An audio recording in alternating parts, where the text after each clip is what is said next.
দর্শক, ছাত্র জনতার গণ অভ্যুত্থানের পর ৮ই আগস্ট দেশের হাল ধরেন নবীনচরী ডক্টর মোহাম্মদ ইউনূসের নেতৃত্বাধীন অন্তর্বর্তীকালীন সরকার এবং এই সরকারের ১ মাস পূর্তি হলো আজ। এইচএ মিতুর রিপোর্টটি আমাদের হাতে এসে পৌঁছেছে, চলুন দেখে নিই রিপোর্টটি। অহিংস কোটা সংস্কার আন্দোলনকে রক্তক্ষয়ী সংঘাতের দিকে নিয়ে যায় আওয়ামী লীগ সরকার। গোটা দেশে ছাত্র জনতার রক্ত ঝরিয়ে গণ অভ্যুত্থানের মুখে ৫ আগস্ট পদত্যাগ করে ভারতে পালিয়ে যান শেখ হাসিনা। মুক্তির মন্ত্রে দীক্ষা নিয়ে ৩ দিন পর ৮ আগস্ট শপথ নেন নোবেলজয়ী অর্থনীতিবিদ ডক্টর মোহাম্মদ ইউনূসের নেতৃত্বাধীন অন্তর্বর্তীকালীন সরকার।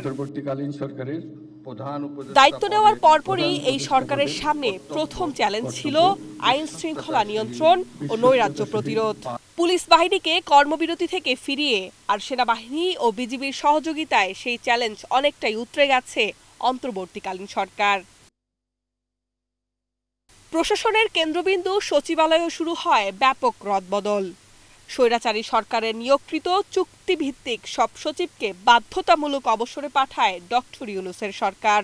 সংস্কারের উদ্যোগ হিসেবে বেশিরভাগ মন্ত্রণালয়, দফতর ও অধিদফতরেও আসে নতুন মুখ। শিক্ষার্থীদের বিক্ষোভের মুখে গত ১ মাসে ঢাকা বিশ্ববিদ্যালয় সহ দেশের বেশিরভাগ পাবলিক বিশ্ববিদ্যালয়ের উপাচার্য, সহ উপাচার্য, প্রক্টর সহ শীর্ষ পদে এসেছে রদবদল। কূটনৈতিক ক্ষেত্রেও পাল্টেছে অবস্থান। এখন যেন একটু ফ্রন্ট ফুটে বাংলাদেশ। বিএসএফ এর গুলিতে মৌলভীবাজারে স্বর্ণা দাস নামের এক কিশোরী হত্যায় দিল্লিকে কড়া প্রতিবাদ জানায় ঢাকা। ফেনীর বন্যার কারণও জানতে চাওয়া হয় ভারতের রাষ্ট্রদূতের কাছে। এছাড়া জাতিসংঘের গুম বিরোধী যে সনদে শেখ হাসিনা সরকার দীর্ঘদিন স্বাক্ষর করেনি, তাতেও সই করে অন্তর্বর্তীকালীন সরকার। আর জুলাই আন্দোলনের সময় বিক্ষোভ করে আরব আমিরাতে সাজাপ্রাপ্ত ৫৭ বাংলাদেশিকে মুক্তির বিষয়ে দেশটির প্রেসিডেন্টের সঙ্গে কথা বলে ক্ষমার ব্যবস্থা করেছেন প্রধান উপদেষ্টা।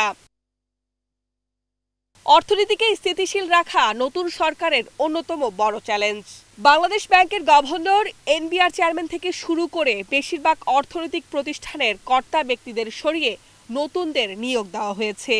এছাড়া ভোক্তাদের কষ্ট কমাতে নিত্যপণ্যের আমদানি শুল্ক কমিয়েছে সরকার। সামনের দিনে সংবিধান সংস্কার সহ বেশ কয়েকটি বড় চ্যালেঞ্জ রয়েছে এই সরকারের কাছে। অন্তর্বর্তীকালীন সরকার সংকট কাটিয়ে জনগণের আকাঙ্ক্ষা পূরণ করবে বলেও প্রত্যাশা সাধারণ জনগণের। এইচএ মিতু, এশিয়ান টেলিভিশন।